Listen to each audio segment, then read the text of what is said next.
시사평론가 이강윤의 오늘.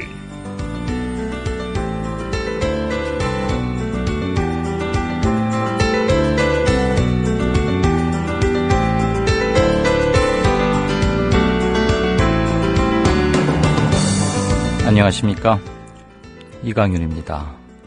5월 8일 목요일 시작합니다. 오늘은 어버이날입니다. 이번 참사로 자식을 잃은 어버이들에게는 이보다 더 잔인한 날이 있을 수 없습니다. 자식을 잃은 유족 몇 분의 말씀을 전합니다. 카네이션 받아야 할 부모가 자식 영정에 국화꽃을 올려야 하는 이 고통을 누가 알겠느냐.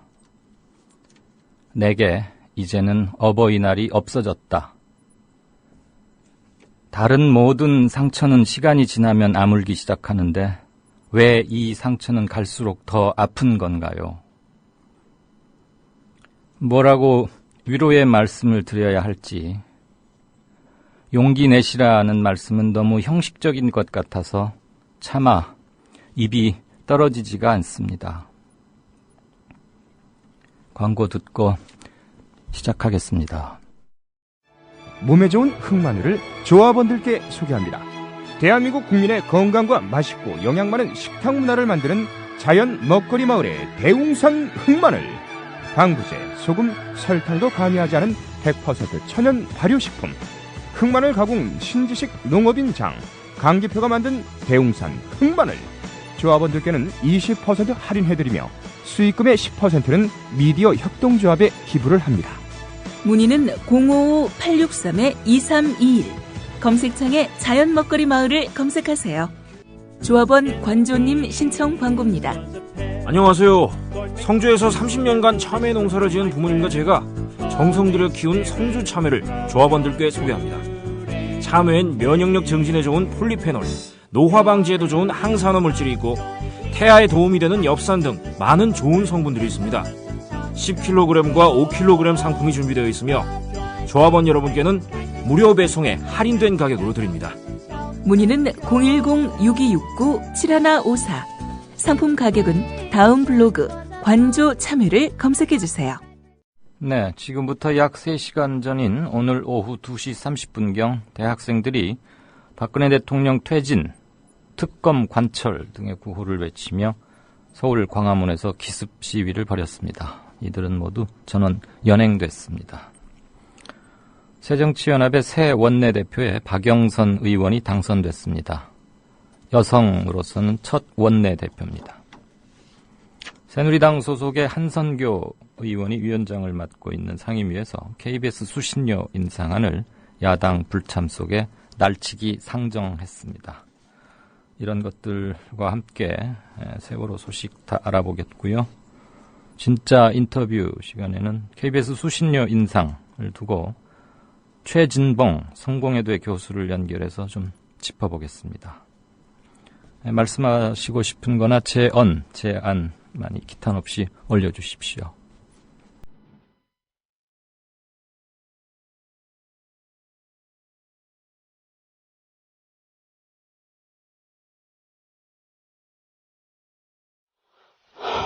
수많은 그랬더라면이 가슴을 미어지게 합니다. 뉴스를 보는 이도 이렇게 가슴이 아픈데 가족들은 오죽할까요? 구조된 승객들도 마찬가지일 겁니다. 어쩌면 평생 가슴에 묻고 끊임없이 왜 그때 그걸 못했느냐고 눈물 속에 되물을 겁니다. 구조대가 갈 테니 시키는 대로 하면 된다고 말했던 가족은 또 어떤 심경이겠습니까? 저라도 그 상황이면 그렇게 말했을 겁니다. 그들에게는 시키는 대로 따를 수 있는 이들이 없었습니다. 그건 그들의 잘못도 아니고 말한 가족의 잘못도 아닌데도 그 가족은 내내 자기가 한 말을 곱씹으며 살지도 모릅니다. 선한 의지를 믿었다는 이유로 자책해야 하는 사회라니 얼마나 미개합니까?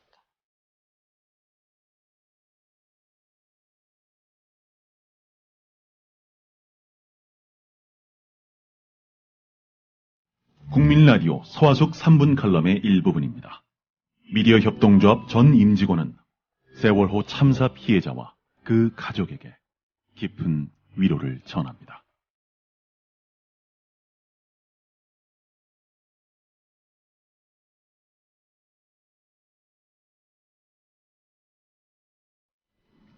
네, 세월호 참사 관련 소식 등을 위주로 몇 가지 뉴스 챙기겠습니다. 국민라디오 안은필 기자, 어서 오십시오. 네, 안녕하세요.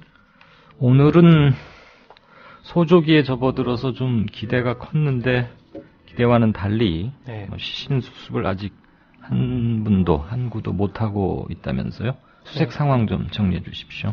예, 현재 탑승객 수는 476명이고요. 사망자는 269명, 구조자는 172명, 실종자는 35명입니다. 범정부 사고대책본부는 지난 7일부터 10일까지 소조기를 맞아서 조류가 약해질 것으로 예상했는데요. 하지만 파도가 높고 정조 시간도 짧아서 기대만큼의 진척이 없는 상황입니다. 구조팀은 시신 유실의 가능성은 낮은 것으로 보고 있는데요.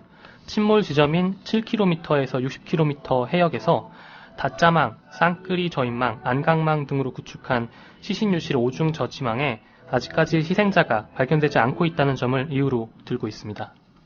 그러니까 철저하게 유실에 대비해서 망을 여러 겹으로 쳐놨기 때문에 유실은 없을 거다 이렇게 자신하고 있다는 얘기죠? 그렇습니다. 예, 제발 그렇게 돼야 할 텐데요. 어제부터 이게 아주 논란이었고 도대체 왜 아직도 사람 수를 제대로 못 세느냐, 그리고 사고의 규모와 인적 피해 이런 것의 모든 출발점이 최종 승선 인원 아니겠습니까? 네. 그런데 구조자 숫자가 줄었다는 것은 정말 이해받기 힘들고 용서받기도 힘든 그런 실수 같은데 오늘 이걸 좀 꼼꼼히 한번 지켜보죠. 우선 어제 해경청장이 진도군청에서 브리핑을 했는데 좀 부족하고 말도 많아서 오늘 다시 재차 설명했죠? 예, 그렇습니다. 왜 이렇게 오락가락하다는 거예요? 예, 일단 시간 순서대로 정리를 해드리면요. 해경이 지난달 18일에 탑승객이 476명이라고 처음 밝혔습니다. 그런데 지난달 21일 구조자 174명 중에서 배에 타지 않았는데 탔다고 잘못 말했던 사람 1명과 또 구조자 명단에 이중으로 중복 게재된 사람 1명, 총 2명이 있었다는 것을 알게 됐고요.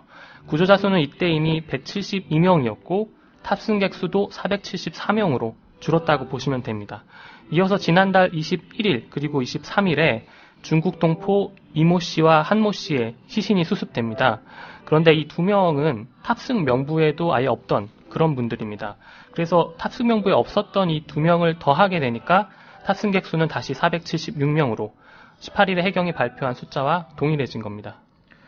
그러면 일단 해경이 정직하지 못하다는 것은 확인이 됐네요. 예, 그렇습니다. 왜냐하면 21일과 23일에 중국 동포 이 씨와 한 씨의 시신이 수습되기 전까지는 474명으로 줄었다는 것을 해경이 알고 있었잖아요. 네. 그런데 계속 476을 유지해 왔었잖아요. 네, 그렇습니다. 그 이유는 뭐라고 설명하던가요? 네, 해경 관계자는 사고 초기부터 탑승객 수와 구조자 숫자가 왔다 갔다 하면서 정부에 대한 불신이 확대가 됐고 이런 상황에서 수시로 또 숫자가 바뀐 사실을 알리게 되면 불안을 가중시킬 우려가 있다라고 말하면서요.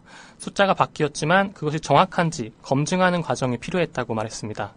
새로 발견된 사실만 가지고 검증하는 것이 아니라 이전에 발견된 모든 인원을 다시 검증하는 과정을 거쳤다는 설명인데요. 한 명당 3가지에서 최대 9가지의 방법, 신용카드 사용 기록이라든지 CCTV까지 검증을 전부 다 해야 했기 때문에 시간이 걸렸다. 이렇게 설명했습니다. 시간이 걸릴 수밖에 없었던 이유는 변명처럼 들리긴 하지만 설명은 되고 네. 적은 인원으로 꼼꼼히 하려니까 그건 이해를 해줄 수 있는데 적어도 며칠간은 476명이 아니라 474명이다라는 것을 해경이 스스로 인식하고도 있다가 밝히지 않고 있다가 네. 시신이 수습되니까 중국 예. 동포 2분의 시신이 수습되니까 이렇게 해서 플러스 마이너스 맞아지니까 그냥 넘어가 버렸던 거 아닙니까? 네, 그렇게 충분히 의심할 수가 있습니다. 그거는 정말 정직하지 못하고 이 숫자가 기본이자 출발점이라서 우리가 정확히 물을 수밖에 없는 거죠. 네. 그런데 또 하나 조금 납득이 안 가는 게 승선 명부에 이중으로 중복한 사람이 하나 있었다고요? 예, 그렇습니다. 그게 가능한가요? 그러니까 그 해경의 설명은 이분이 양모 씨라는 분인데요. 네. 다른 성으로 한 번 더 등록이 됐다라는 겁니다. 그러니까 전달 과정이라든지 아니면 이름을 기재하는 과정에서 뭔가 착오가 있었다 이렇게 볼 수 있을 것 같습니다. 그거 역시 상식적으로 이해가 잘 안 되네요. 예. 그러니까 아무개라는 한 사람이 최초의 본명으로 한번 승선 카드를 쓰고 네. 또 이번에는 이름을 바꿔서 또 한 번 썼단 얘기 아닙니까? 네, 그렇습니다. 통상적으로 왜 뭐 귀찮아할 수도 있는 일을 왜 그렇게 했는지 그거는 참 해경이 그 양 씨에 대해서는 좀 설명을 앞으로 좀 해야 될 것 같습니다. 네. 그러면 오늘 최종적으로 밝힌 이 숫자 이제는 믿어도 되는 건가요? 그렇지도 않을 것 같습니다. 해경 대변인실 관계자는 일단 476명이라는 숫자가 고정된 것이 아니라 추정치다 이렇게 말했습니다. 해경은 탑승객 숫자, 실종자의 수가 더 늘어날 가능성을 배제할 수 없다는 입장입니다. 그 중국 동포 2명의 경우에도 전혀 기록이 없던 분들이고요. 그리고 이런 사람들이 더 있을 수도 있다 이런 설명입니다. 또한 민간 잠수부가 수색 작업 도중에 아기 젖병, 기저귀 등을 목격했다라는 증언까지 나오면서 영유아의 탑승 가능성도 열어놓고 있다고 전했습니다. 예. 그러면 최악의 경우에 어떤 사람이 사망 또는 실종됐는데도 아예 모르고 끝나는 경우가 있을 수도 있다. 뭐 이런 얘기도 되네요. 네, 맞습니다. 중국 동포 2명처럼 탑승 명부에 없는 그런 시신들이 더 있을 수 있기 때문에요. 해경도 그 가능성을 부인하지는 않고 있습니다.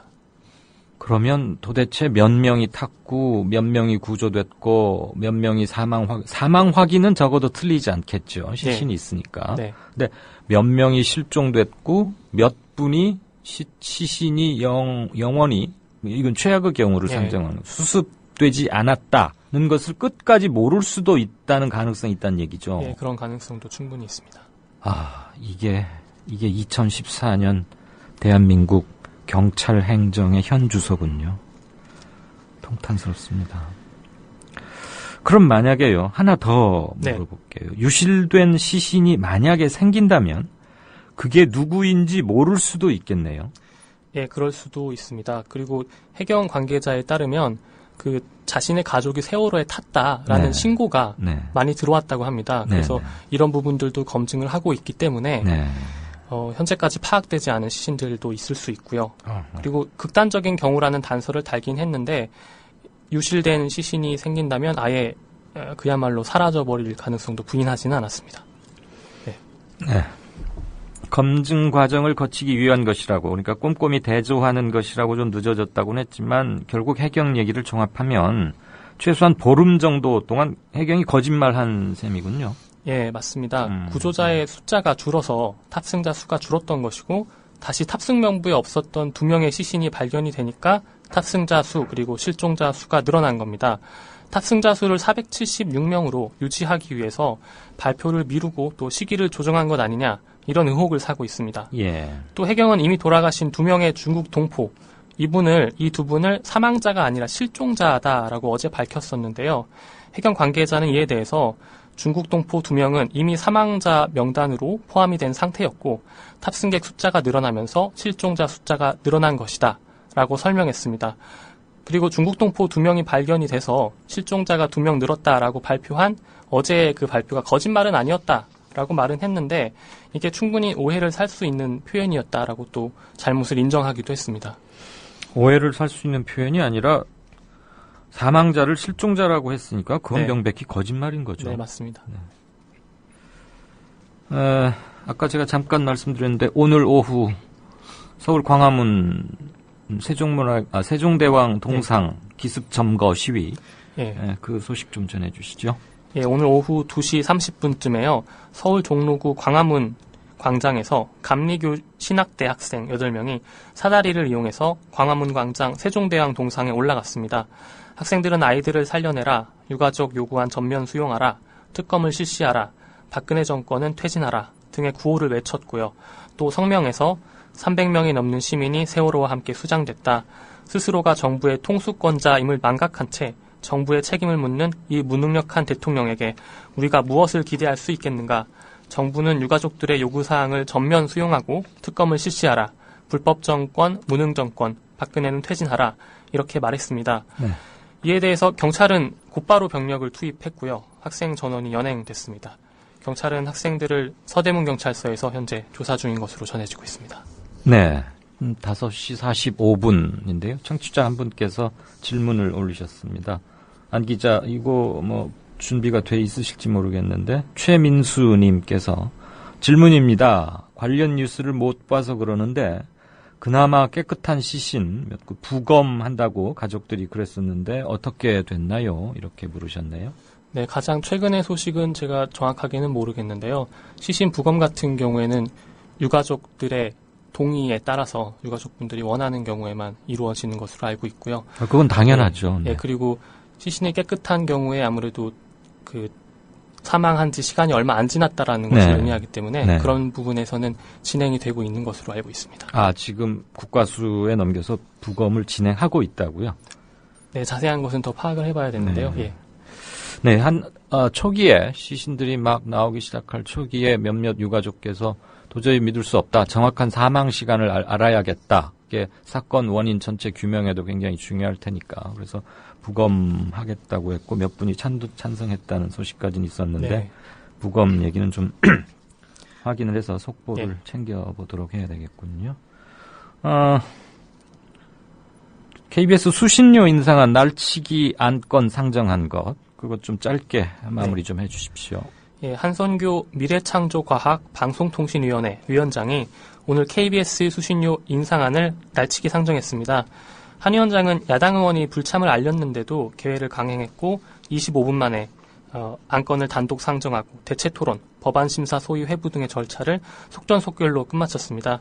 이에 대해서 새정치연합 간사인 유승희 의원은 여야 간사 합의도 없었고 이런 합의도 없이 상정하는 것은 국회법 위반이다 이렇게 말을 했고요. 네, 또 다른 시민단체들, 언론단체들도 많은 비판을 했습니다. 알겠습니다. 네, 소식 잘 들었습니다. 네, 고맙습니다. 지금까지 국민라디오 안은필 기자였습니다. 아가야, 국민TV 조합비를 내야 할 텐데 너무 복잡하다. 아버님, 어렵지 않아요. 전화 한 통이면 되거든요. 아니, 전화로도 매달 알아서 자동이체가 된다고? 그럼요. 월요일부터 금요일 오전 9시부터 오후 6시까지 서울전화 3144-7737 또는 3144-0933 미디어협동조합 사무국으로 연락하시면 돼요. 아니, 아무것도 묻지도 따지지도 않고 전화로 해도 신청이 되는 거구나. 인터넷을 통해서 가입하시면 365일 24시간 가능한데요. 전화로 하셔도 됩니다. 사무국 요원들이 친절하게 응대해드리겠습니다. 월요일부터 금요일까지 오전 9시부터 오후 6시까지 서울 전화 3144-7737 또는 3144-0933으로 연락주세요.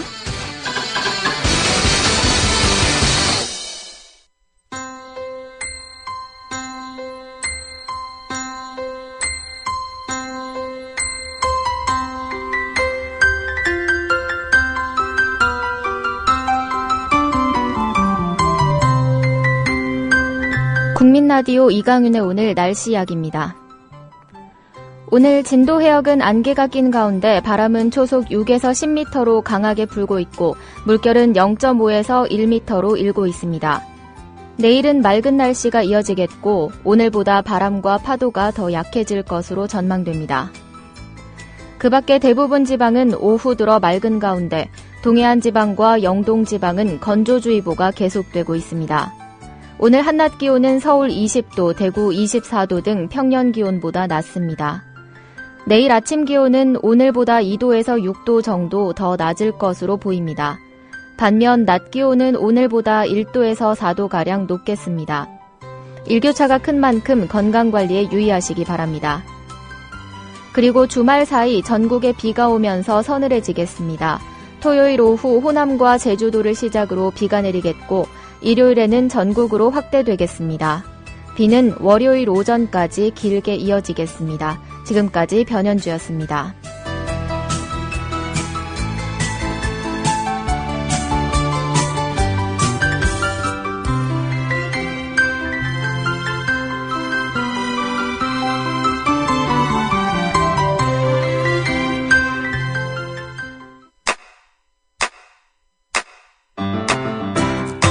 국민라디오 지지하는 4가지 방법 아시나요? 다운로드하기, 별점 주기, 댓글 달기, 구독하기. 국민 라디오를 보다 많은 이들에게 전할 수 있는 가장 손쉬운 방법. 다운로드하기, 별점 주기, 댓글 달기, 구독하기. 잊지 마세요. 다운로드하기, 별점 주기, 댓글 달기, 구독하기. 시청자 여러분 안녕하십니까. 미디어 협동조합 국민TV가 만우절인 4월 1일 오늘 거짓말처럼 30명도 채 안 되는 취재 제작 인력으로 거짓말처럼 매일 1시간짜리 생방송 뉴스를 만드는 TV방송을 시작합니다. 서울중앙지방검찰청에 중계카메라 나가 있습니다. 박보아 PD. 국민TV 뉴스 유지연입니다. 국민TV 뉴스 김희주입니다. 국민TV 뉴스 김진입니다. 국민TV의 첫 TV 프로그램은 밤 9시 당신의 진실한 메신저 뉴스K가 있습니다. 뉴스K 국민이 세운 미디어 협동조합이 만듭니다. 네, 미리 보는 뉴스K. 뉴스K의 황준호 팀장 나와 있습니까? 예, 안녕하십니까? 안녕하세요. 예. 오늘 주요 아이템은 뭔가요? 예, 유가족들이, 세월호 유가족들이 수사 주체에서 해경을 빼라. 예. 이런 요구를 계속하고 있습니다. 사실 오늘뿐만 아니라. 예. 그런데도 불구하고 왜, 검경 합동수사본부에서 중요한 주체로 해경이 참여하고 있는지. 예. 그 문제에 대해서 우선 저희가 짚어볼 생각입니다. 사실 준 피의자이자 수사 받아야 할 거잖아요, 해경이. 예. 그런데 수사를 하고 있다는 건 참 아이러니입니다. 그렇습니다. 해경청장이 뭐 자기들의 잘못에 대해서는 검찰 수사로 밝혀지겠다 이런 얘기를 계속하고 있는데요. 네네. 지금 그 해경의 초동 부실한 구조 이 문제에 대해서는 사실 수사를 거의 안 하고 있고 네. 주로 선박이 왜 침몰하게 됐는지 이거에 대해서 목포에서 하고 있고 또 인천에서는 뭐 유병원 이런 것들만 하고 있습니다. 그래서 이런 문제에 대해서 좀 짚어봐야 될 것 같고요. 네. 그리고 뭐 부산에서는 검찰이 압수수색 나갈 거라고 해경 경찰이 한국 선급에다가 문자로 알려줬다면서요? 그렇습니다. 몇 시간 전에.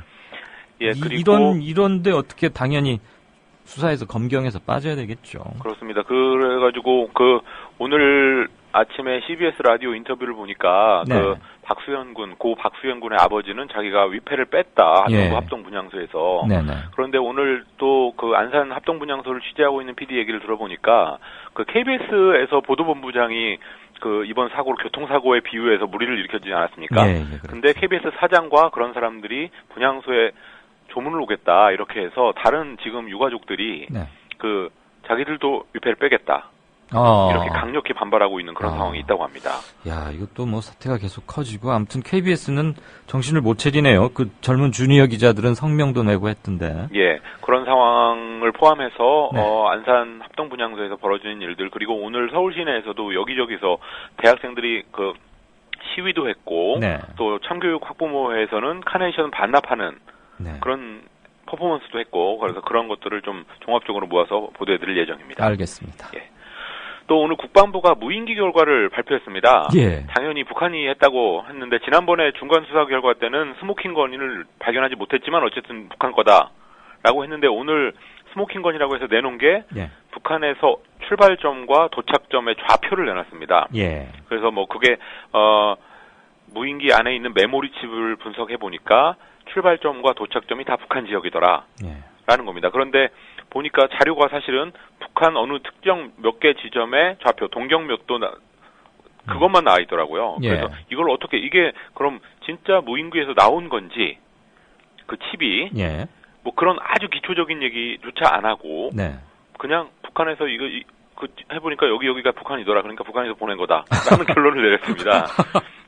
그리고 그 사실도 그 최종 수사 결과라면 사실 이렇게 큰 수사 결과는 국방부 출입 기자들뿐만 아니라 다른 기자들한테도 다 오픈을 해야 되는데 그렇죠.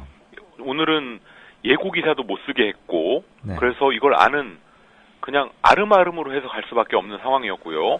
가니까 역시 브리핑장에 저희 국민TV를 입장을 시키지 않았습니다.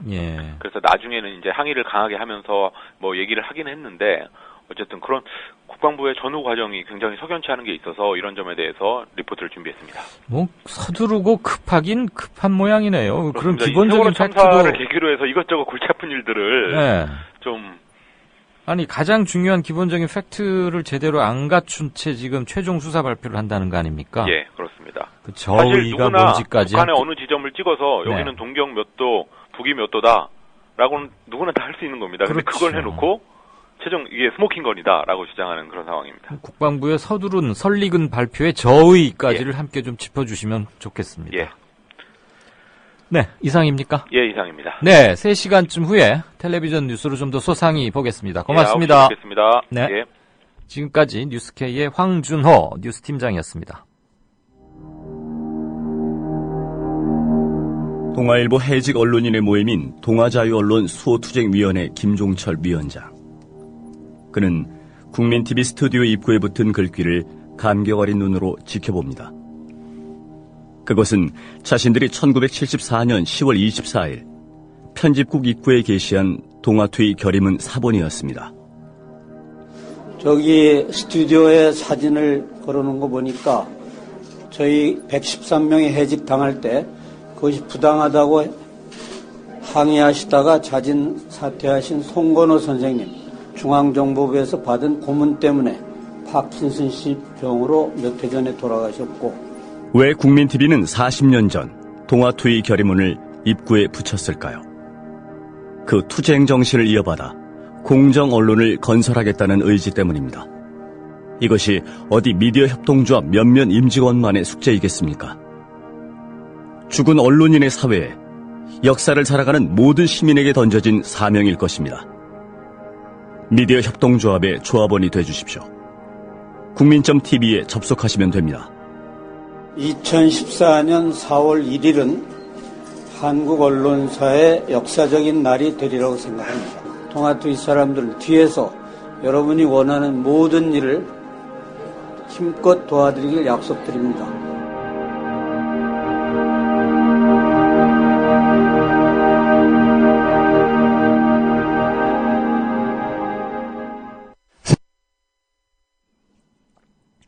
네, 5시 57분이군요. 잠깐 게시판 좀 살피겠습니다. 뭔가 시그널이 부딪혔군요, 방금.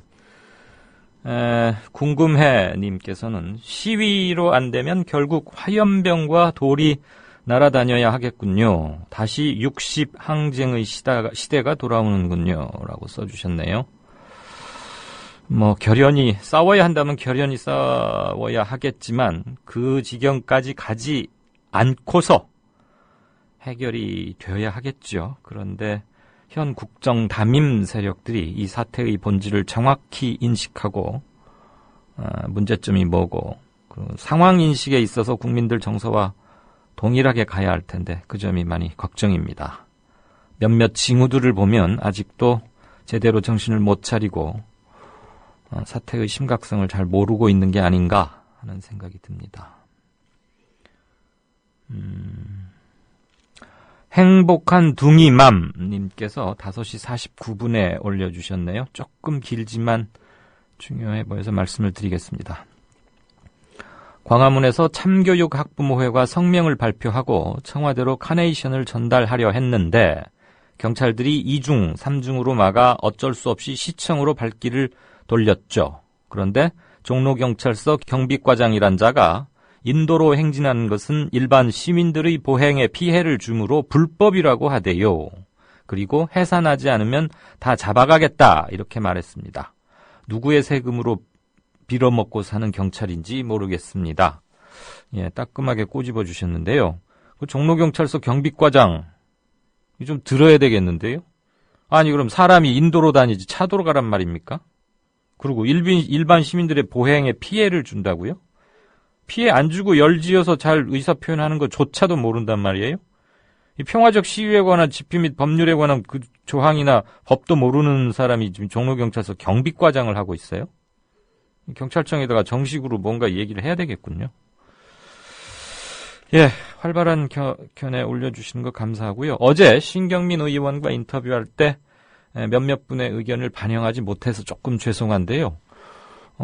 제가 지금 안에서 게시판을 보고 있는, 스튜디오에서 게시판을 보고 있는 게 그 아이패드라고 하는 건데 가끔 뭔가를 누르면 인터넷 접속이 끊어졌다 이런 그 경고 메시지가 나오면서 새로 고침이 안 돼요.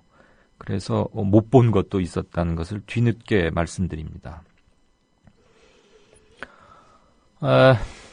정가 소식 들어갈 시간이죠. 양정대 기자 조금 문제가 있나 봐요. 한국일보 양정대 기자 연결할 때까지 우선 한두 개 좀 보겠습니다.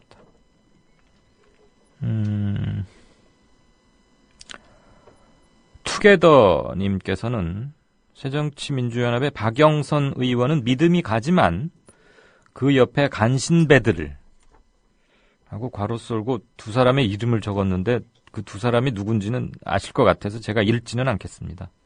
그 옆에 간신배들을 어떻게 극복하고 혁신해 나가느냐가 문제다 이러셨고요.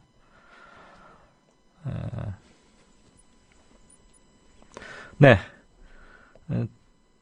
올려주신 것들 중에 뭐 좀 언급할 함께 공유했고요.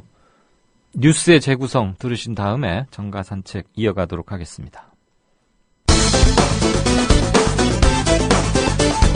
2012년 9월 새누리당 대통령 후보 박근혜 당내 국민안전운동 본부 출범식에서 국가의 최대 의무는 국민의 안전을 지키는 것인데 이래서야 어떻게 국가가 책임을 다한다고 할 수 있겠습니까?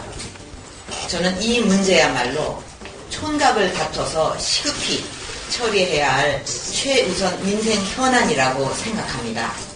말보다는 행동으로 국민 안전지대를 지키기 위해 모든 국민이 안전한 그날까지 파수꾼의 역할을 해주실 것을 당부드립니다. 웃기는 건 대선 때 사이버 부정선거의 덕을 톡톡히 보셨던 박근혜 후보께서 이 자리에서 하신 말씀. 소통의 도구로 각광받던 SNS도 급속하게 변질되어 가고 있는 실정입니다. 이런 문제들은 가정뿐만 아니라 사회가 함께 풀어가야 할 과제라고 생각합니다. 지금부터라도 이런 문제들을 근본적으로 개선해서 인터넷의 긍정적 기능을 확대해 나가도록 해야 하겠습니다. 2012년 10월 박근혜 후보 119 신고센터 등에 들러서 하신 말씀. 우리 시민들이 위기 상황이 처하면 가장 먼저 찾는 데가 119잖아요. 근데 안 계시다고 그러면은 뭐 불안해서 잠시라도 어떻게 살겠습니까? 우리 청소년들이 이런 아주 위급한 상황에서 어디 내가 연락을 할 때가 있다 하는 그런 것만 해도 참 정신적으로도 안정이 될 거라고 생각이 됩니다. 119 안전센터 화이팅! 그렇게 시민의 불안을 잠재우고 청소년에게 안정감을 주는 119. 세월호 참사 당시 최덕하 군도 그래서 119에 구원 요청을 했는데 항로를 벗어나 기울기 시작한 세월호. 탑승객인 단원고 2학년 최모 군이 119를 통해 목포 해경 상황실에 다급하게 구조 요청을 합니다. 하지만 신고를 받은 해경은 계속 위도와 경도만 물으며 허둥댑니다. 해경에는 이미 이런 상황을 대비해 배 이름만 넣으면 위치가 확인되는 VMS라는 선박 모니터링 시스템이 설치돼 있었지만 전혀 활용되지 못한 겁니다. 해경이 도착하기 직전인 9시 23분까지 23통의 신고 전화가 119에 접수됐던 것으로 확인됐습니다. 8시 52분 전화를 건 최 군이 해경의 위도와 경도 질문에 답하느라 5분이 그냥 흘러가는 동안에도 3통의 전화가 걸려왔을 정도로 상황은 급박했습니다. 그나마 23건의 전화 중 통화가 이뤄진 건 13건에 불과했습니다. 3건은 중간에 끊기고 7건은 통화가 몰리면서 ARS로 연결됐던 것으로 확인됐습니다. 2012년 9월의 말씀을 하신 분에게 돌려드립니다. 국가의 최대 의무는 국민의 안전을 지키는 것인데 이래서야 어떻게 국가가 책임을 다한다고 할 수 있겠습니까? 말보다는 행동으로, 말보다는 행동으로.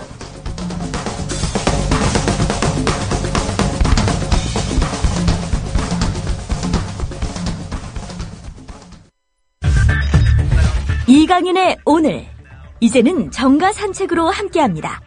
정치권 동향 생생하게 풀어드릴 분은요. 네, 한국일보 양정대 기자 연결됐습니까? 네, 안녕하세요. 안녕하세요. 네. 오늘 여야가 일제히 원내대표들 새로 정해졌죠? 예, 그렇습니다. 그런데 민주당은 뭐 상당히 강성으로 평가되는 박영선 의원 반면에 이완구 의원 합의 추대됐는데 네. 청와대 그늘을 벗어나기 어려울 것 같다. 이런 소리가 벌써 나오는 이유는 뭐예요? 사실 이완구 의원이 이제 원내대표로 선출이 된 게 사실상 박근혜 대통령이 그 국정을 이제 주도하면서 사실 이끌 수 있는 시기라고 하면 5년 단임제 임기를 생각하면 사실 내년 하반기 정도까지 아니겠습니까? 그렇죠. 그 이듬해 곧바로 이제 20대 총선이 있기 때문에 네. 사실은 앞으로 한 1년에서 1년 한 3, 4개월 정도 이렇게 볼 수 있을 텐데요. 그것 때문에 사실 청와대 입장에서는 집권 1년 차에 최경환 원내대표만큼 사실 청와대와 정말 좀 좋은 의미로 해석을 하면 호흡을 잘 맞출 수 있는 원내대표가 굉장히 절실한 상황입니다. 네. 거기다가 이제 6.4 지방선거가 지금 뭐 이번에 세월호 참사까지 여파까지 겹치면서 이 정권에 대한 중간평가 성격이 굉장히 강해졌기 때문에 이 충청권 출신의 이 충청권을 대표하는 정치인을 원내대표로 세우는 문제가 이 여권 입장에서 굉장히 중요했다고 볼 수 있을 텐데요.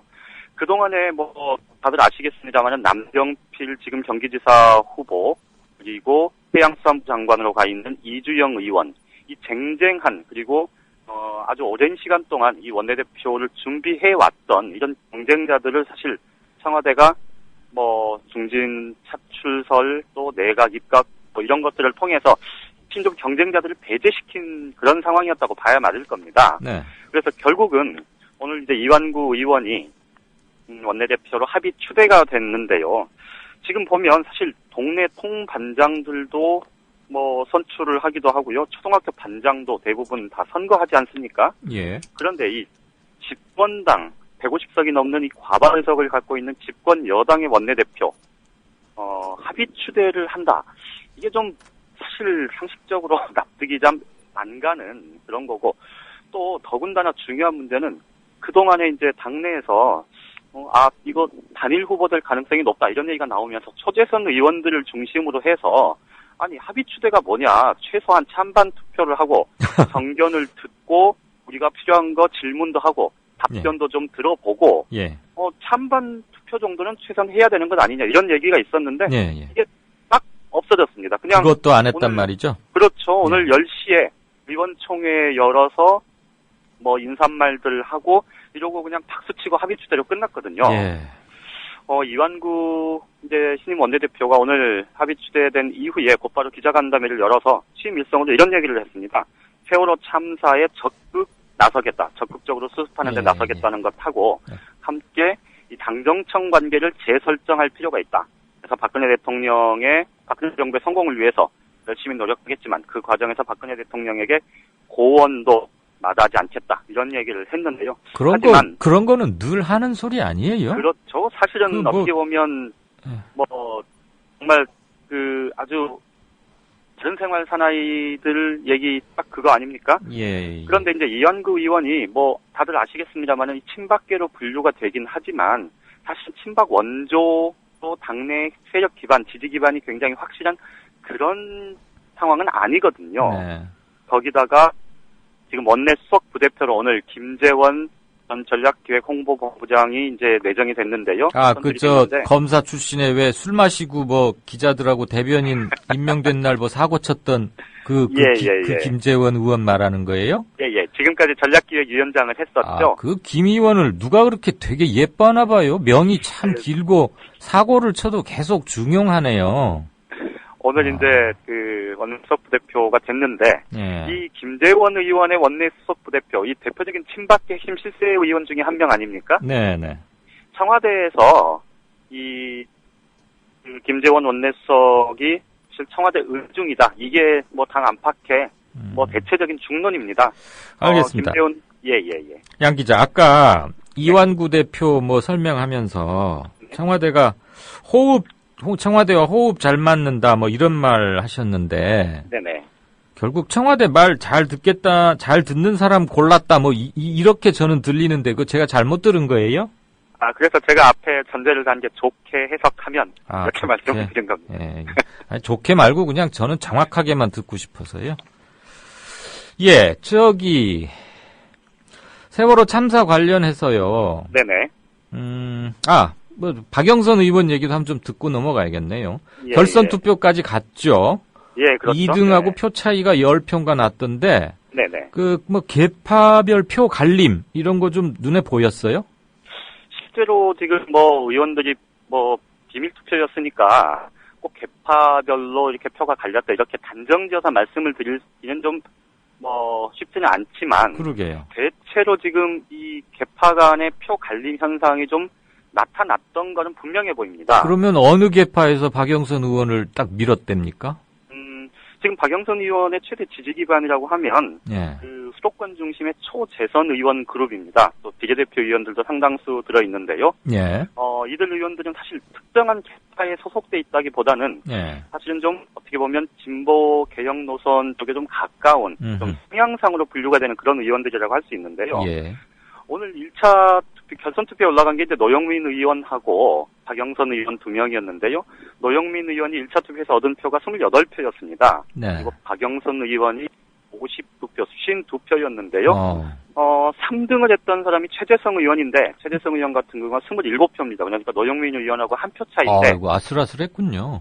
그랬었죠. 그런데 결선 투표에 갔더니 박영선 의원은 1차 투표 때보다 17표가 많은 69표를 얻었고요. 네. 노영민 의원은 2배가 훨씬 넘는 59표를 얻었습니다. 59. 예. 그러니까 그 최재성 의원 같은 경우는 이제 대체로 정세균계 이렇게 분류가 되는데 예. 정세균 의원 같은 경우는 범친노로 분류가 되긴 하지만 또 친노하고는 좀 색채가 좀 다르고 예. 그래서 이 최재성 의원을 지원했었던 정세균계의 표는 대체로 노영민 의원 쪽으로 갔을 거다. 이런 해석이 아까 그 27표. 그렇죠. 네. 대부분 갔을 거고 이제 실제로 안철수 공동대표 측에 가까운 이 후보로 이제 이종걸 의원이 있었죠. 이종걸 의원이 21표로 4위를 했었는데요. 이 21표 가운데 또 일부는 박영선 의원 쪽으로 가고 일부는 노영민 의원 쪽으로 갈 거다. 이런 얘기가 나오는데요. 그렇겠죠. 제가 이 말씀을 왜 장황하게 드리냐면 예. 사실 아까 처음에 사회자께서도 박영선 의원 같은 경우 사실 그 당 내에서 보기 드물게 경제민주화 관련해서 굉장히 좀 오랫동안 당에서 자기 목소리를 내왔던 굉장히 개혁적이고 진보적인 목소리를 내온 대표적인 여성 의원 아닙니까? 예. 그런데 실제로 보면 제가 전에도 한번 잠깐 언급을 드렸던 것 같습니다만은 이 의원들의 개개인의 호불호에 따라서 박영선 의원에 대한 평가가 굉장히 많이 갈립니다. 예. 그러니까 이게 결국은 이 계파에 따른 혹은 정치 사상적인 노선에 따른 이런 표의 갈림이었다기보다 이 호불호에 대한 갈림이 굉장히 좀 있었다고 봐야 될 거고요. 예. 이게 앞으로 박영선 의원 입장에서 보면 대여 관계를 형성해내는 야당다운 야당의 모습을 만들겠다는 그 취임 일성도 굉장히 중요하겠지만 당 내를 어떻게 화합시키고 이끌어갈 건가 이 문제도 그에 못지않게 굉장히 중요한 과제가 됐다. 이런 말씀을 드릴 수 있을 것 같습니다. 듣고 보니까 정말 그렇네요. 비토 세력까지는 아니더라도 좀 성향을 싫어하는 사람이 의외로 많다. 지금 이런 얘기잖아요. 그렇죠. 예, 그럼 또 국회의원들은 자존심 하나는 되게 센 사람들이니까. 강하죠. 예, 잘 고개 안 숙이고 그냥 뒤에서 픽픽거리고 그럴 텐데 그럴 정도의 현량한 배포를 가지고 국민을 대표한다는 것도 좀 우습기는 합니다.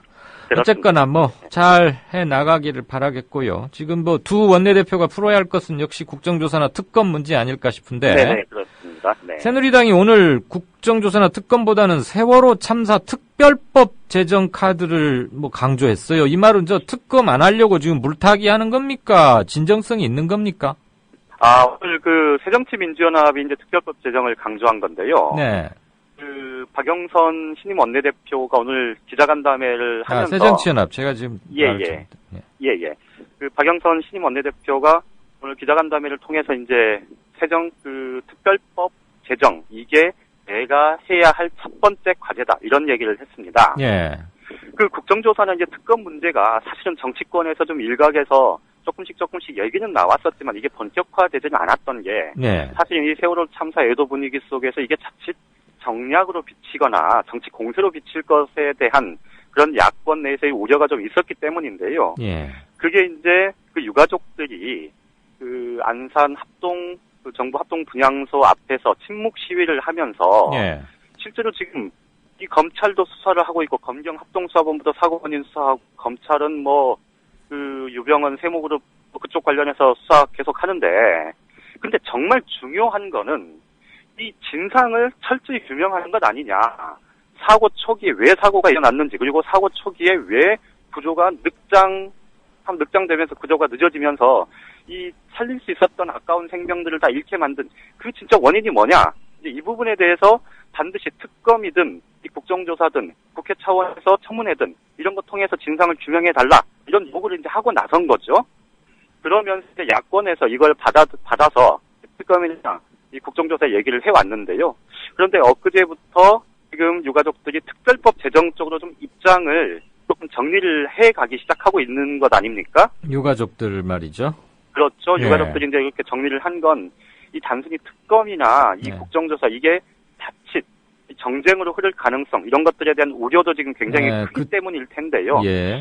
오늘 박영선 원내대표가 이 특별법 제정을 강조하고 나선 거는 앞으로 국정조사나 특검은 벌써부터 지금 이미 새누리당은 당장은 이거 진상규명 이런 거 얘기하지 말고 이거 사고 수습 먼저 하고 결국은 특검이든 국정조사든 지방선거 이후에 하자는 이제 이런 생각을 가감없이 드러낸 상황인 만큼 지금 박영선 원내대표는 아예 특별법 제정 그러니까 여야가 법을 만드는 그 과정에서 세월호 참사 유가족들과 또 실종자 가족들의 이 요구와 바람 또 국민적인 이 분노 이런 것들을 좀 안전대책으로 구체화시키는 그런 방안들을 모색하자 이렇게 지금 사실상 어떻게 보면 새로운 좀 틀을 하나 만들어냈다 이렇게 봐야 맞을 것 같습니다. 그 유가족들의 진정성이 그대로 담기면은 괜찮을 텐데 네네. 이게 행여나 국정조사나 특히 지금 국정조사보다는 사실 특검이 더 영향력이 있고 관심인 거죠. 그렇죠. 국정조사에서는 예. 그냥 그 정치 공세하고 실질적으로 밝혀낼 권한이 별로 없지 않습니까? 그렇죠. 기속력이나 구속력이 현저히 약하니까. 그렇죠. 그런데 해경이 지금 검경합동수사본부에 들어가 있다는 것에서부터 유가족들은 굉장히 반발하고 있는 거고 하니까. 그렇죠. 예. 특별법 제정 과정이 특검으로 가기 위한 정지 작업 이렇게 되어야 유가족들의 뜻을 담는 것일 텐데 혹시 또 여야가 저 흥정 과정에서 변질되지 않을까 그게 좀 우려가 돼서 저는 아까 그렇게 질문을 드린 거고요. 말씀 잘 들었습니다. 예, 고맙습니다. 네, 고맙습니다. 네. 지금까지 한국일보 양정대 기자로부터 정가 얘기 들어봤습니다. 이광윤 정치평론가 모시고 살펴보도록 하겠습니다. 이광윤 정치평론가 나오셨습니다. 이광윤 정치평론가와 함께 전망을 좀 해보겠습니다. 이광윤 정치평론가 나오셨습니다. 기자 출신 정치평론가 이광윤의 오늘. 발등이 가려운데 구두 위를 긁는 일이 적어도 없도록 하겠습니다. 길 잃은 대한민국의 나침반이 되겠습니다. 이광윤의 오늘 5시 반 저녁길 시사 프로그램 이광윤의 오늘. 정치평론가 이광윤이 함께하는 국민라디오 이광윤의 오늘.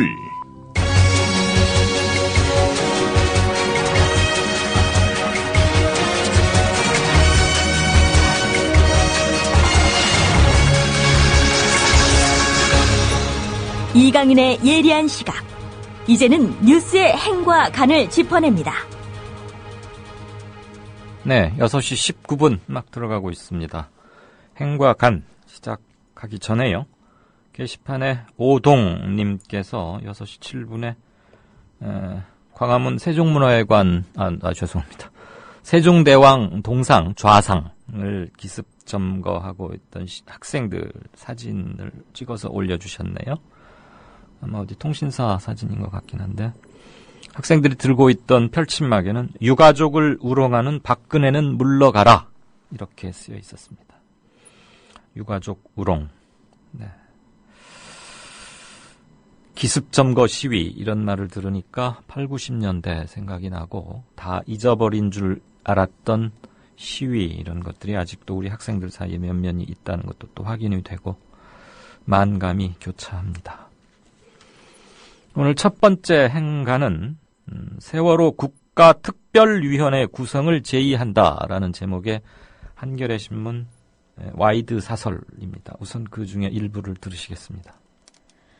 이제 우리도 세월호 침몰 사고의 조사와 사후 처리를 어떻게 할 것인지를 진지하게 고민해야 할 시점에 왔다. 많은 사람이 이번 비극을 계기로 사회의 환부를 도려내고 철저한 대책을 세우고 나라 전체를 새롭게 탈바꿈시켜야 한다고 말한다. 하지만 그 일은 말처럼 그렇게 쉬운 게 아니다. 종전에 해오던 방식대로 수사하고 관련자들을 처벌하고 새 기구를 만들고 법률 몇 개 정비하는 식의 땜질 처방으로 국가 개조 작업이 이루어지는 것도 아니다.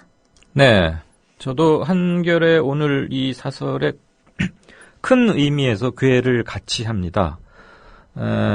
지금 대통령이 국가안전처 만들고 대안을 준비해서 조만간 국민에게 직접 사과를 하겠다. 그러면서 이제 아마 수습 종합 선물 세트를 밑에 공무원들에게 만들어 보라고 시켰겠죠. 근데 저는 그거 대단히 위험하다고 보는 게 우선 첫째, 공무원 손에 맡겨두면 결국 그 밥에 그 나물밖에는 상차림을 면할 수가 없을 겁니다. 제가 그렇게 말씀드리는 이유는 이번 사건을 통해서 우리나라 공무원들의 특성, 이거 다시 한번 진저리 쳐지게, 몸서리 쳐지게 확실히 안 것 아닙니까? 그러면 대통령이 지금 자기 보좌진들, 참모진들한테 지시하고 명령하면 청와대 수석들은 결국 자기 밑에 또 관련 부처, 이런, 그 다음에 정부 관변단체 무슨 연구소, 이런 거 할 거예요. 근데 여지껏 우리나라 정책은 항상 그렇게 만들어 왔거든요. 넓게 보아서 지금 관피야, 적폐, 무능한 공무원, 이런 거 문제지 않습니까? 그 해법을 공무원들한테 만들려고 하면 안 되죠. 정부는 지금 국가안전처 설립 계획 발표한 데 이어서 회사안전감독관제도 도입, 이렇게 꼭 관자 붙여서 하나 자리 만들고 걔한테 책임지라고 하고 못하면 걔 또 꾸중하고, 이게 옛날식 접근 방법인 거예요. 이게 왜 잘못됐냐면 우선 정확한 진단을 하기도 전에 처방을 준비하고 있는 거예요. 그러면 안 되죠. 그러면 옛날식 복사판이 될 수밖에 없는 거예요. 그러니까 세월호 희생자 가족들이 특검을 강력하게 요구하는 것도 저는 당연히 동의가 되는 게, 이런 정부가 지금 그 답안지 쓰려고 하는 걸 보아하니 예전 패턴대로 해서 나아질 게 없다. 우리는 그걸 원하는 게 아니다라는 것을 특검으로 한 군데 집약시켜서 발언하고 있다. 저는 그렇게 해석하고 싶습니다. 그 뒷대목을 좀 더 이어서 들으시죠. 세월호 사건의 조사와 향후 대책 마련의 과정은 최소한 다음과 같은 조건을 충족해야 한다고 본다. 첫째, 비극이 일어나게 된 원인과 근인, 대처 과정의 문제점 등을 하나도 빠짐없이 조사해 역사적 기록으로 남겨야 한다. 조사에는 아무런 성역도 없어야 한다. 물론 청와대도 예외가 될 수는 없다. 둘째, 조사의 목적은 단지 처벌만이 아니라 종합적인 처방전을 만들어내는 데 방점이 찍혀야 한다. 셋째, 세월호 사고 조사와 사후 수습은 그 자체가 국민적 치유 과정이 돼야 한다. 네, 구구절절히 누구도 이론을 달거나 시비를 붙이거나 부연할 것 없는 아주 탈탈 잘 털어진 뼈만 잘 모아놓은 글 같습니다. 물론 이제 저희가 부분 발췌를 했습니다만, 공무원들 손에 맡겨서는 안 된다. 그리고 국가안전처를 만든다고 그랬는데, 청와대에서는 국가안보의 컨트롤, 자기들은 외교 안보만 담당하는 것이고 이런 재난은 총리실이다. 이렇게 구분하는 것 자체가 저는 그 잘못된 발상이라고 봐요. 이런 것들이 결국 다 국가안보라는 게 뭡니까? 안위, 국가의 안전과 위기, 이런 것들을 지키고 외적으로부터뿐만 아니고 자연재해건 뭐건 아무튼 국민의 생명과 재산을 명확하게 끝까지 확실하게 지킨다. 이런 게 안보 개념 아니겠습니까? 저는 김장수 실장 같은 생각은 당장 중지되어야 하고, 그런 생각을 견고하게 갖고 있는 사람들이 대통령을 둘러싸고 있는 상층부에 포진하고 있기 때문에 이런 불필요한 논쟁이 계속된다고 봅니다. 그런 맥락에서 한겨레 사설은 세월호 참사 국가특별위원회라는 명칭의 이런 기구를 제의하고 있는데, 그 명칭은 뭐가 되어도 좋겠습니다만 공무원들과 관변단체 연구원들에게 숙제 내주듯이 빨리빨리 서둘러서 하나 내봐라, 형식적으로 한 건수 올리자, 이렇게 해서는 안 되겠고요. 거국내각 만드는 식으로 그런 그런 정신 자세와 개념으로 어떤 기구를 만들어서 완전히 논의를 해야 되는 것이고, 이 과정에 공무원들 일부가 들어갈 수는 있겠습니다만 주도권을 공무원들에게 넘겨서는 안 되겠다. 저는 저는 혼자 이런 상상을 해봤어요. 만약에 이런 위원회 같은 뭘 만든다면, 김용옥 교수 같은 분, 이런 사람을 상징적으로 위원장에 앉힘으로써 아주 파격적인, 그리고 대통령이 정말로 이번 기회에 진짜로 뭘 뜯어고치겠다는 의지가 확실히 보여져야 한다. 이런 생각에서 거국 내각을 구성하는 식으로 무엇이 됐건 위원회를 만들고, 지금 민주당 박영선 대표도 아까 우리 양 기자와 정가산책에서 얘기했는데 세월호 특별법 만든다고 했는데, 그런 것도 이와 연장선상에서 동일한 개념으로 논의되면 훨씬 행정부와 입법부가 함께 코워크를 해낼 수 있겠다, 이런 생각을 갖습니다. 두 번째는 교육부가 교사들의 추모 집회를 참여 말라, 이런 공문을 내려보냈다는 오늘 기사 들어보시겠습니다. 세월호 참사와 관련해 교사들의 사회관계망 서비스 비판글을 차단한 교육당국이 일선 학교에 공문을 보내 교사들의 추모 집회 참가도 막으려 한 사실이 확인됐다. 교육부는 이 공문에서 최근 세월호 사고로 인한 전 국민적 추모 분위기 속에 공무원들이 집회에 참여하는 행위는 결코 용납될 수 없는 일이므로 각급 학교장께서는 소속 공무원에게 전파하여 주시고 복무관리에 철저를 기하여 주시기 바란다고 주문했다.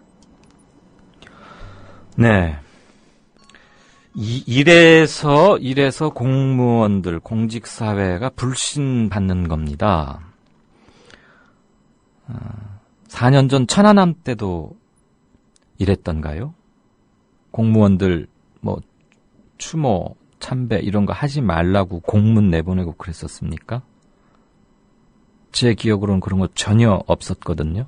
근데 이번에는 왜 그렇죠? 교사들에게 학생이란 자기 자식과도 같은 존재 아닙니까? 200몇 수십 명을 생떼같이 수장시켜버렸어요. 그럼 꼭 안산고 같이 얼굴 맞대고 가르쳤던 그 선생님들만 슬프겠어요? 교사라는 직에 계시는 분들, 최소한의 직업윤리만 갖고 계시는 분들도 얼마나 마음이 쓰리고 아프겠어요. 그 교사들 중에는 또 자식을 기르는 부모도 있을 것이고. 그런데 교사들은 추모 집회 참여 말라? 이게 교육부의 공문입니다. 그러니까 영혼 없는 공무원, 이런 소리 듣는 거지요. 자업자득이지요. 세상에 이게 할 소리입니까?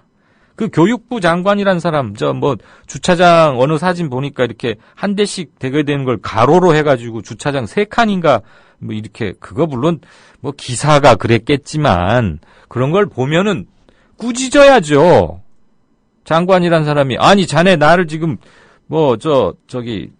얼굴에 똥칠하려고 작정을 했나? 다음에 솔선수범을 해도 지금 모자랄 판에 이게 무슨 짓인가 하고 꾸짖어야 되는데 버젓이 그렇게 몇 시간 있으니까 기자들한테 사진이나 찍히고 말이에요. 진도 실내체육관에 가서는 물 한 모금도 제대로 못 넘기는 그 가족들 옆에서 턱하니 앉아가지고 그 컵라면인지 뭔지 계란은 안 넣었답니다만 그렇게 공감할 줄 모르는 사람이에요. 그 옆에서 그 라면이 넘어갑니까? 그게 인간입니까, 그게? 겨우 한다는 짓이 교사들 추모 집회 참여 말라고 나오고. 이런 공문을 접한 어느 한 공립교사의 말씀을 전하는 것으로 끝내겠습니다. 슬퍼는 하되 문제 제기는 하지 말라는 거 아니냐. 손발을 묶고 입도 조심하라는 압박으로 받아들였다. 선생님들이 이런 지경에 처해 있는데 어떻게 우리가 교권 이런 걸 논할 수 있겠습니까? 교육부 간부 및 장관들의 환골 탈퇴, 퇴진 이런 게 박근혜 대통령이 말한 국가 개조의 첫 장에 나와야 될 것 같습니다. 세 번째는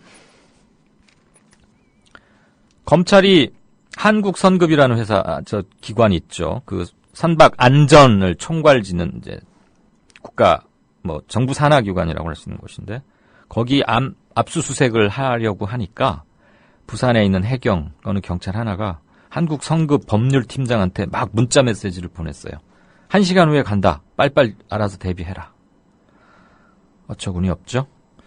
해경 답답하고 화나는 말씀을 제가 가급적 안 드리려고 해요. 여러분들 또 혈압 올라가고 화만 나실까봐. 근데 뭐 제가 안 아이템으로 다루지 않는다고 여러분이 모르실 바도 아니고, 아예 문제가 있을 때는 확실히 드러내서 완전한 수술이 이루어지도록, 그런 점에서 잠시 뉴스 첫 부분 들어보시겠습니다.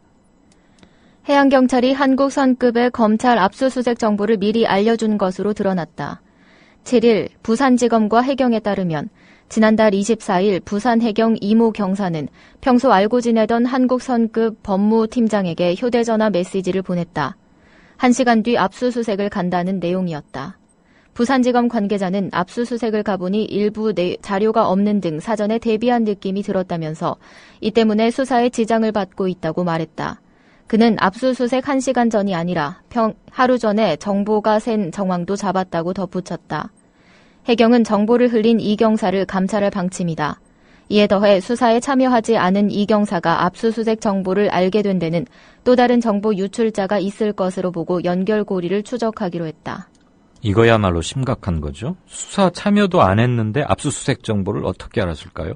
압수수색은 말 그대로 전격성과 기밀성에 그 생명이 달려 있습니다. 왜냐하면 증거를 확보하기 위한 것이니까요. 지금 검찰이 의심하고 있는 이게 최종 확인이 된다면 이것은 단순한 내통을 넘어선 명백한 범죄입니다. 그리고 검찰이 수사에 대한 해경 측의 조직적인 저항이자 수사 방해입니다. 이건 공권력에 대한 도전인데 어처구니 없는 것은 검경합동수사부 합수부의 한 축인 해경에서 검찰의 수사를 회방 놓고 방해하고 와해시키려고 한다는 것이죠. 이 최종 확인이 되면 이건 무조건 색출해서 즉각적 엄벌을 하고 재발 방지, 그래야 재발 방지가 될똥말똥합니다. 이러기 때문에 유가족들 그리고 많은 시민들이 특검을 요구하는 거예요. 수사 대상이 되어야 할 해경이 수사 주체로 나선다?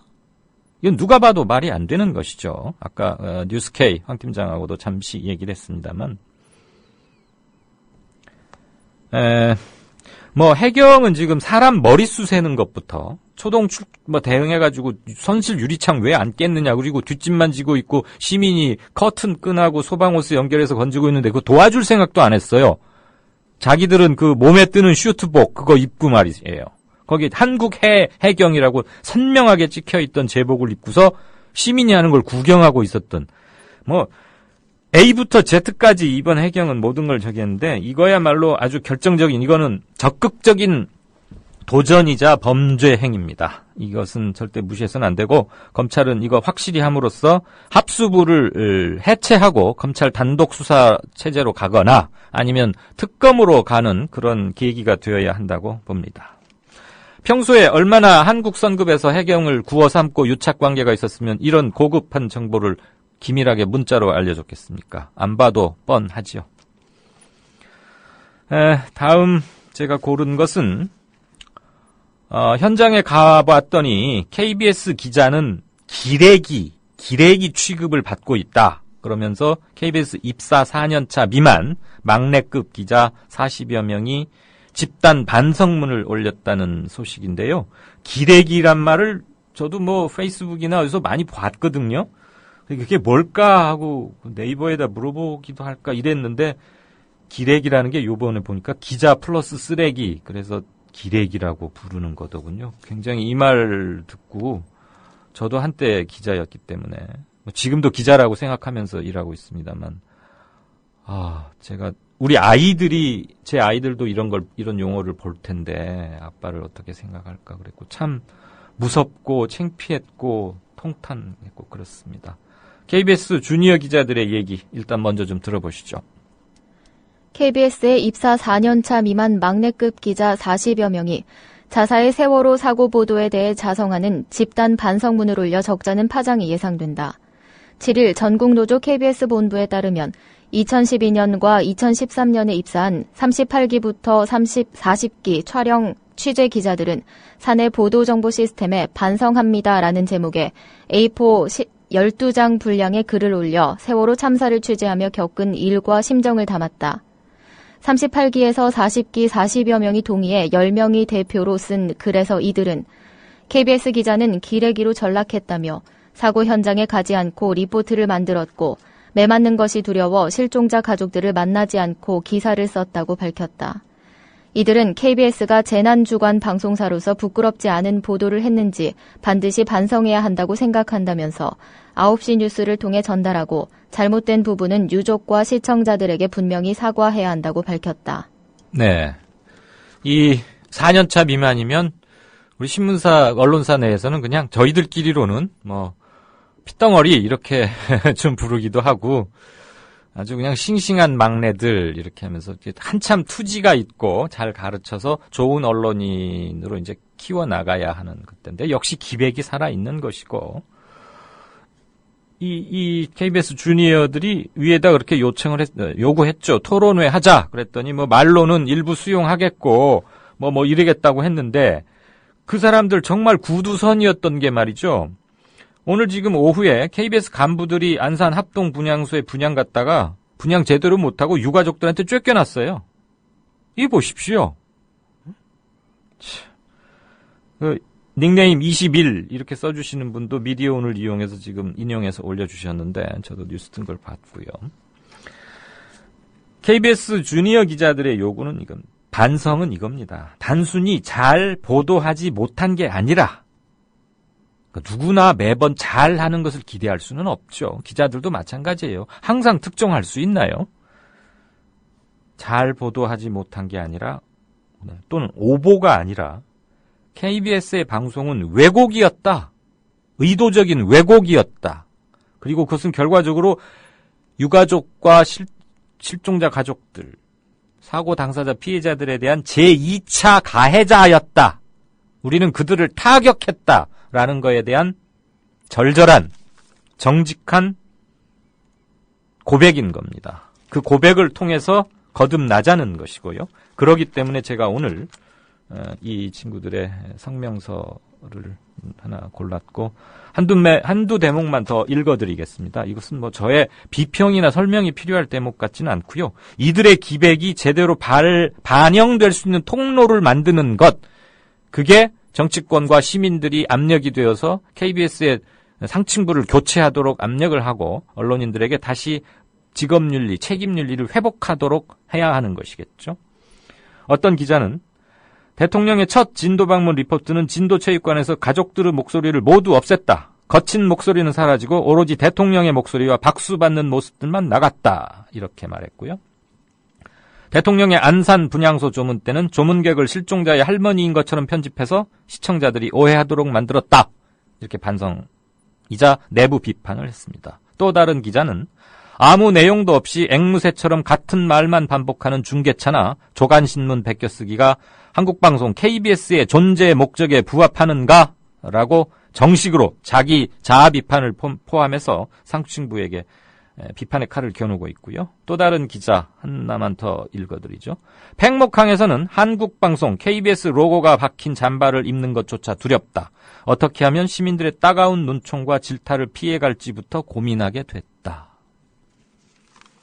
네, 저는 이 친구들이 연륜이 더해가면서 자기들의 선배처럼 닮아가지 않게 되기를, 그러려면은 기풍이 바뀌어야겠지요. KBS가 이미 공룡이 됐고 동맥경화에 올라갔다는 소리는 많이 나왔지만 이들이 마지막 희망이길, 그리고 그 희망의 촛불이 꺼지지 않기를 언론사 선배로서 응원하고 기대합니다. 마지막 행간은요, 짧게 해드릴 텐데, 하도 황당한 일이어서 제가 며칠 전에 한번 말씀드렸죠. 공항을 이륙하던 공군 전투기에서 미사일이 툭 떨어져가지고, 활주로에서 이렇게 좀 굴러다니고, 그래서 한마터면 큰일 날 뻔 했다. 그랬는데, 알고 보니까 그게 공군 측의 어마어마한 사건 축소 및 은폐였더라. 실은 그거보다 더 심각했다라는 게 뒤늦게 밝혀졌다고 오늘 중앙일보 기자가 기자 칼럼에서 자기 기자 수첩을 하나 쓴 게 있습니다. 한번 좀 들어보시죠.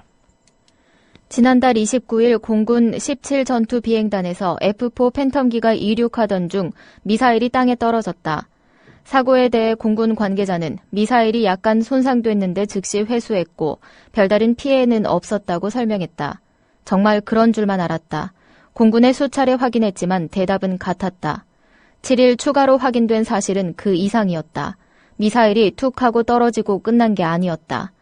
오작동으로 발사된 미사일은 그 후 활주로에서 500여 미터를 움직인 뒤 조금 떠올라 1.7km 가까이 날아갔고 다시 땅에 부딪히면서 탄두와 본체가 분리됐다.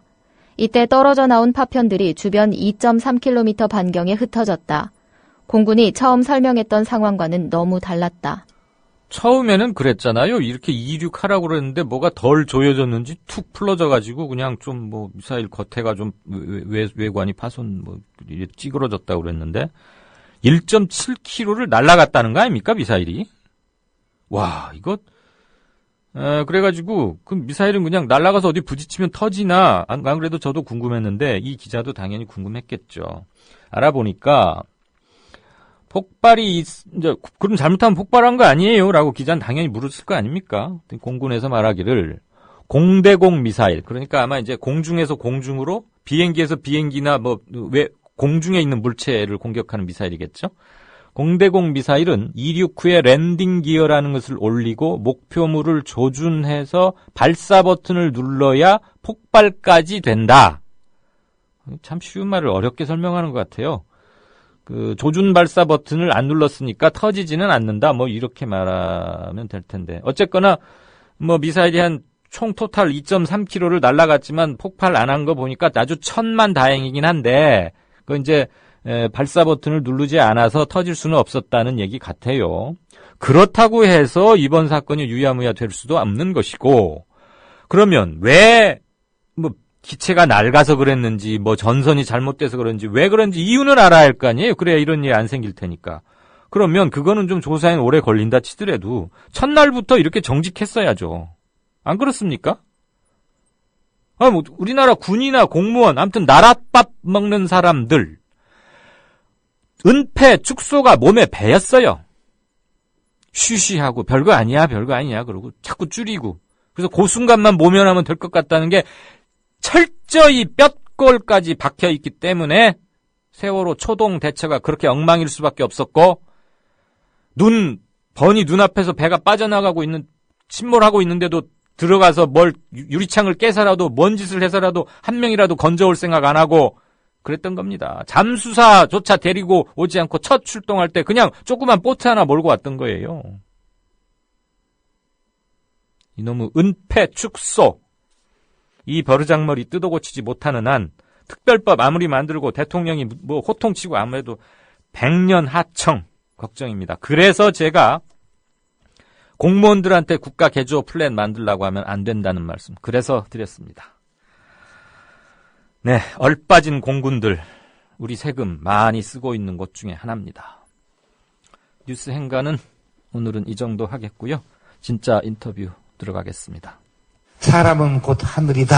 우리 사람은 모두 골고루 잘 살 천부적인 권리를 하늘로부터 받고 태어났다. 침략, 외세를 몰아내고 우리 한번 정말 좋은 세상 만들어보자.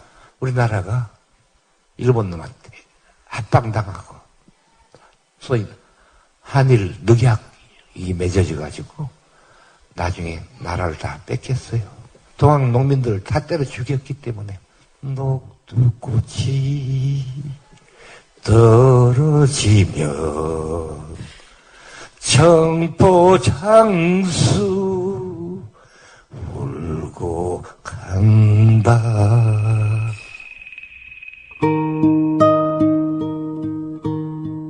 농림부 장관을 지냈던 김성훈 미디어 협동조합 초대 이사장의 말이었습니다. 미완으로 끝난 동학 농민운동. 그러나 아직 끝나지 않았습니다. 미디어 협동조합 건설로 맥을 이어갈 수 있습니다. 정의롭고 평화로운 세상을 갈망하는 민주 시민의 꿈. 미디어 협동조합 건설로 연글고 있습니다. 국민점TV에 접속하셔서 조합원 가입하기를 클릭하심으로 동참해 주십시오. 좌절하기엔 아직 이릅니다.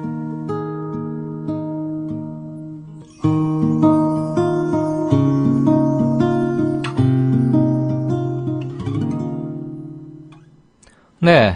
오늘 오전 새누리당이 자기 당 소속 의원들만으로 KBS 수신료 인상안을 단독 안건으로 상정했습니다. 날치기죠. 성공회대 언론학자이신 성공회대 최진봉 교수 연결해서 몇 말씀 좀 여쭤보겠습니다. 교수님 안녕하세요. 예, 안녕하십니까? 네, 조금 많이 기다리셨군요. 제가 말씀드린 대로 이미 알고 계시겠지만 예. 단독 안건 상정 처리했습니다. 날치기인데 야당은 당연히 반발하고요. 이제 어떤 절차가 남은 거고 통과 전망, 통과되리라고 보십니까? 통과될 가능성은 좀 낮은데요. 왜냐하면 이게 이제 법안 소위에서 논의를 해야 되고요. 네. 미방위에서 의결이 돼서 국회에 가서 국회에서 통과를 해야 되는데 본회의? 예, 본회의에서. 네. 미방위가 지금 여야 동수거든요. 예. 여야 동수고 사실 이제 이석기 의원이 지금 포함되어 있는데 이석기 의원은 지금 그렇게 돼 있으니까 여야 동수니까 이게 처리될 가능성은 좀 낮은 건 맞는데 이제 문제는 이게 이런 식으로 날치기 처리하는 것 자체가 문제라고 봐야 되는 거죠. 예. 이게 아니 국민들이 직접 준조세적 성격을 가지고 내야 되는 돈을 국민적 공감대나 아니면 야당이 동의하지 않은 상태에서 일방적으로 이걸 상정했다는 것 자체가 국민들을 무시한 거고요. 맞습니다. 네, 국민의 입법기관인 국회의 어떤 여야의 구도 자체를 완전히 무시한 독단적이고 아주 독재적인 발상에서 일어난 그런 행동이라고밖에 볼 수 없는 거죠. 예, 더군다나 지금 세월호 참사 때문에 전국이 국상 분위기라고 해야 될까요? 아주 심각하고 우울해 있고 한데 이 정치적 평지풍파를 감수하고서도 새누리당이 이렇게 밀어붙이는 까닭은 뭘까요? 아마 지금이 적기라고 볼 수도 있을 것 같아요. 왜냐하면 지금처럼 이렇게 세월호 사건 때문에 이제 모든 관심이 거기에 가 있고 그다음 6.4 지방선거 때문에 정치권이든 이제 국민들의 관심이 한쪽으로 쏠려 있는 상태에서 이 문제가 중요한 문제로 다뤄지지도 않을 수 있다라는 그런 어떤 기대감 이런 것들이 작용했을 가능성이 있고요.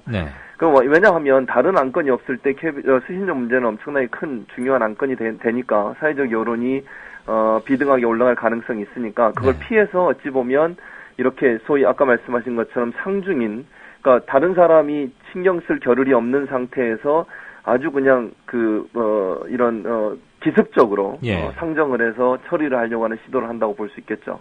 그거 교수님 말씀대로라면 그리고 말씀을 듣고 보니까 정말 새누리당이 그런 생각해서 했다면 이것은 최소한의 기본적 인지상정은 물론이고 인륜조차 없는 거의 폐륜에 가까운 집단이다 이렇게밖에 말할 수 없는 게 오히려 이럴 때일수록 근신하고 문제를 만들지 않고 지금 우리 대부분의 국민들은 저녁 약속도 잘 하지 않고 술집도 많이 매상이 줄었다 그래요. 그렇죠. 김밥집 같은 데도 힘들다고 하는데 그래서 내일 부랴부랴 긴급 민생 대책회의를 연다는데 이 국면에 그러니까 불난 거 이용해서 도둑질하는 거 아닙니까? 쉽게 말하자면. 그런 거죠. 그거는 바로 현장에서 체포해야 되는 거거든요. 그렇죠. 약탈입니다. 약탈 일종의. 그러니까 기본적으로 아주 상식도 안 통하고 정치적인 어떤 합리성도 잃어버린 그야말로 이제 KBS 특히 정치 권력의 거의 종박 방송이라고 할 수 있는 그런 방송을 살려주기 위해서 또 그들에게 이익을 주기 위한 하나의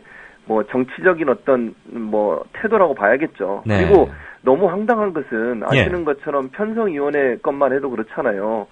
그렇게 보수 언론사들, 신문사들이 떠든다고 해서 그거 말 듣고 쏙 들어갔던 사람들이 이제는 KBS 수신료 올려주겠다고 총대를 메고 나서는 것도 웃기는 거잖아요. 그게 앞뒤가 안 맞는 행동 아니겠습니까? 새누리당이 앞뒤 안 맞는 거 한두 번이 아닙니다만 정말 이거는 도저히 그리고 얻을 거에 비해서 잃을 게 너무 큰데도 불구하고 이런 작태를 벌였다는 것 자체가 일단 그렇고요. 그나저나 최 교수님. 전국에 수많은 몇천만 가구가 한 2천만 가구가 넘잖아요. 그 중에서는 아예 텔레비전을 안 보는 집도 있잖아요. 간혹. 그리고 요즘 거실에서 텔레비 치우기 운동 이런 것도 벌어지고 하는데 지금 현행법으로는 전기요금에 같이 병행 부과하니까 내가 텔레비전을 보든 안 보든 다 내야 되는 건가요, 지금?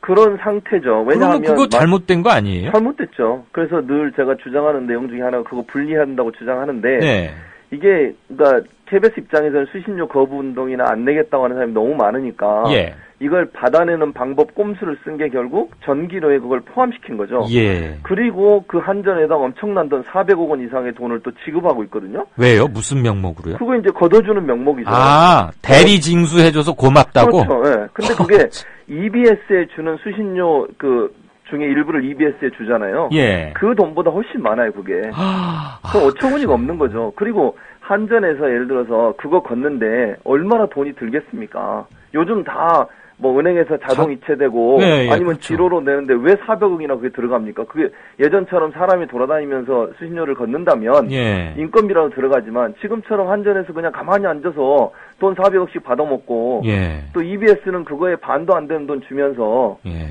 그게 제대로 된 이게 방송이라고 볼 수 있겠습니까? 아니, 그러면서 예. 수신료 올리겠다고 하는 게 문제인 거죠. 교수님 말씀 들어보니까 수신료 인상은 물론 말할 것도 없고 예. 지금 전기요금과 병행 의무 부과하는 것 자체를 그 재검토하고 뜯어 고쳐야 되지 않을까 이런 생각이 그렇죠. 갑자기 듭니다. 그럼요. 지금. 그래야죠. 그래서 예. 수신료를 내고 싶지 않은 사람은 안 내도록 만들어줘야 돼요. 그리고 그렇죠. TV 수상기를 통해서 KBS를 보지 않는 이상 낼 필요가 없는 거고 예. 또 한 가지는 요즘 다 공중파로 KBS 보는 사람 어디 있습니까? 다 케이블 IPTV 통해서 보잖아요. 아, 예, 그렇죠. 이중 가세요. 이중 가세. 아, 이미 예. IPTV 시청료를 내고 있는 겁니다. 네. 또 이미 케이블 회사에 돈을 내고 있고요. 네.